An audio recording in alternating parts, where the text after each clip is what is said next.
Right now, in this quiet, you are safe. You are not late, you are not lost, you are still becoming. And love is still here. If this is all you have tonight, it is enough. If staying is the only courage you can offer, it is enough. You don't have to realize something important. Chasing you costs her more than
losing herself over chasing someone who didn't meet her halfway. When a woman stops chasing, it doesn't mean she stopped caring. It means she started caring more about herself. And the moment she does, she's no longer looking back. Do you see it the same way? Drop a yes if you do, and follow me to see more videos. God bless you. Leave your suggestions on my community tab in YouTube channel that on which topic would you like my next video. What makes a woman lose respect for a man? It's not about how much money he has, how tall he is, or how smooth his game is. Respect goes deeper than surface traits. For a woman who values emotional maturity, it's about how a man carries himself when things aren't easy, how he shows up when no one's clapping. Now, let's be real. A woman can love you and still lose respect for you. That's where it gets tricky. Because once respect starts slipping, the emotional glue holding the relationship together starts to weaken. And when a woman doesn't respect you, everything changes. How she talks to you, how she looks at you, how she trusts your decisions. So what causes that shift? First, inconsistency. A man who says one thing but does another will slowly chip away at her trust. If you're hot one day and cold the next, making promises and breaking them casually, she starts to feel like she can't rely on you. And when she can't rely on you, she can't respect you. Second, emotional cowardice. Let's not confuse being calm with being emotionally unavailable. If you avoid hard conversations, shut down every time she brings up a real issue, or act like her feelings are too much, she's not going to feel safe being open with you. And when a woman has to constantly dim her emotional light around you, she'll start seeing you as emotionally weak, not strong. Third, passivity. A man who refuses to lead in any area, his life, his growth, or the relationship, eventually becomes unattractive to a woman who's doing her inner work. Leadership doesn't mean control, it means intention.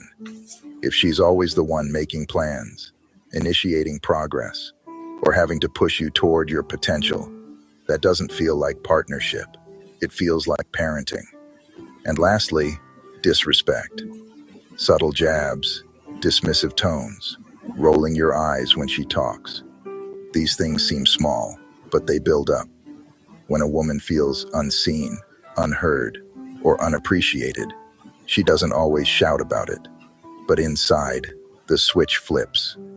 She might still be present physically, but emotionally, she's checking out. And here's the twist. When a woman loses respect, she doesn't always leave right away. But she starts investing less. She stops looking to you for answers. She stops fighting for closeness. It's not revenge, it's resignation. The bottom line is this: respect isn't demanded, it's cultivated through consistency, presence, integrity, and leadership, not perfection. When a man shows up with emotional strength and authenticity, he earns more than love. He earns her respect. And when he loses that, it's a hard thing to get back. If you feel this message, drop a yes in the comments and follow me to see more videos. God bless you. Ladies and gentlemen, there was a time when I believed that the more I gave, the more I loved, and the more I accommodated people, the better my life would be. But life has a way of teaching us lessons that no book, no mentor, no friend can teach. And one of the hardest lessons I learned was this: stop being too friendly. Now, don't get me wrong, I am not saying we should stop being kind, caring, or compassionate. But what I am saying is there is a fine line between being kind and being taken for granted. When you constantly prioritize others at the expense of your own well-being, you slowly start losing yourself. Being kind is one of the most beautiful traits a person can have. It reflects warmth, empathy, and a genuine concern for others. But have you ever wondered where kindness ends and over-friendliness begins? Have you ever felt drained because you kept giving, only to realize that the people around you never reciprocated the same energy? This is where we must draw a line between being compassionate and allowing ourselves to be taken for granted. Many of us are raised with the belief that being a good person means always being available, always smiling and always helping, even at the cost of our own comfort. We grow up believing that if we are friendly, people will like us more, and in return, we will feel valued. But as we step into the real world, we realize that not everyone appreciates kindness the way we do. Some people take it as an open invitation to use, manipulate, or even disrespect us. This is when kindness turns into over-friendliness, when we give so much that we forget to set boundaries. Over-friendliness often comes from a place of insecurity. Many people try to be overly accommodating because they fear rejection or conflict. They think that by always saying yes, by always being agreeable, they will be loved and accepted. But in reality, the opposite happens. The more available you are, the more people take you for granted. The more you say yes to things you don't want to do, the more you lose your voice. And the more you prioritize others over yourself, the more you become invisible in your own life. There is a misconception that being friendly means never disappointing anyone. But here's the truth: you cannot make everyone happy, and you are not supposed to. The moment you realize this, your life will become easier. It is not your job to always be the one who understands, the one who adjusts, or the one who puts everyone else's needs above their own. There's a reason airlines tell you to put on your own oxygen mask before helping others, because you cannot pour from an empty cup. Some of the most generous and kind-hearted people I have met are also the ones who have suffered the most. Why? Because they gave and gave until they had nothing left for themselves. They became so focused on pleasing others that they lost their own identity. They were so eager to be liked that they forgot to ask themselves, do I even like the person I am becoming? That is the real danger of over-friendliness. It makes you lose yourself in the process of trying to be everything for everyone. Let's talk about boundaries. Boundaries are not about being rude or selfish. Boundaries are about respecting yourself enough to say, I deserve to be treated with the same kindness that I give to others. When you allow people to cross your boundaries repeatedly, you teach them that it is okay to disrespect you. You teach them that your time, your emotions, and your energy are not valuable. But when you set boundaries, you send a message, I value myself and I expect others to value me too.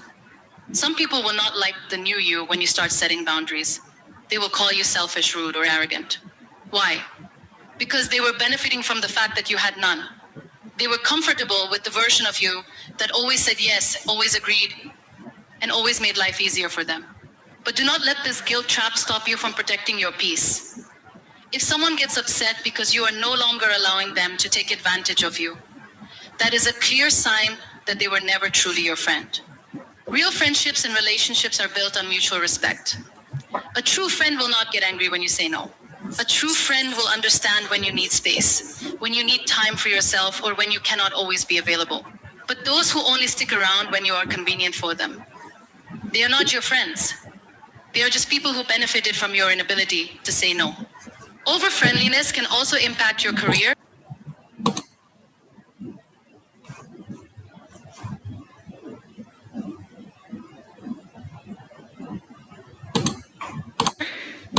and professional life. Many people think that by always being agreeable at work, they will earn respect and recognition. But in reality, it often leads to the opposite. If you are always the one who stays late, takes on extra work without question, and never speaks up, people will assume that you are okay with it. They will keep piling responsibilities onto you while others get promotions and opportunities because they know how to assert themselves. The workplace, much like life, respects those who know their worth. The same applies to relationships. Whether it's with family, friends, or a romantic partner, if you do not set limits, people will unconsciously push those limits further and further. The problem with being too friendly is that you expect people to treat you the way you treat them. But unfortunately, the world does not work that way. Some people see kindness as weakness. Some see it as an opportunity to take advantage. And some simply do not have the same heart as you. That is why it is crucial to understand that not everyone deserves your kindness in unlimited amounts. I'm running short of words right now, but I cannot afford this because I have to speak. Thank you so much for all the love, for all the warmth. Thank you for accepting me. Thank you very much.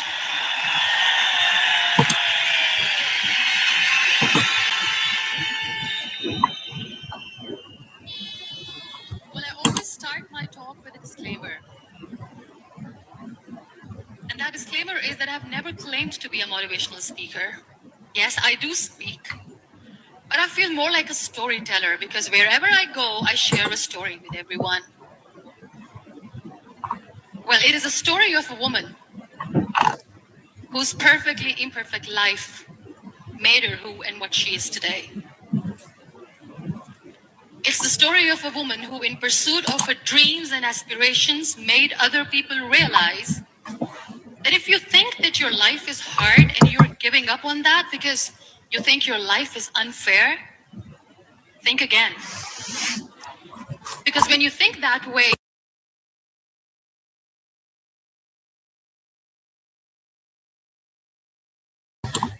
made people realize that sometimes problems are not too big. We are too small because we cannot handle them.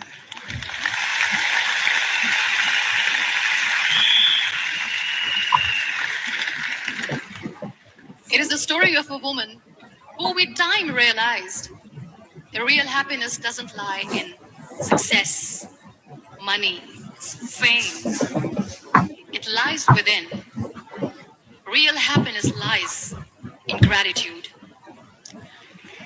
So I am here and I'm going to share the story of that woman. That is my story. The story of gratitude.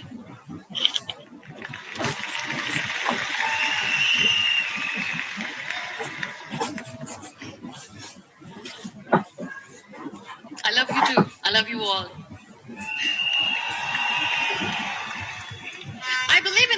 of words. Many people speak before they think. But I know the value of words. The words can make you, break you, they can heal your soul, they can damage you forever.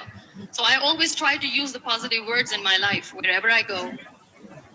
They call it adversity, I call it opportunity. They call it weakness, I call it strength. They call me disabled, I call myself differently able.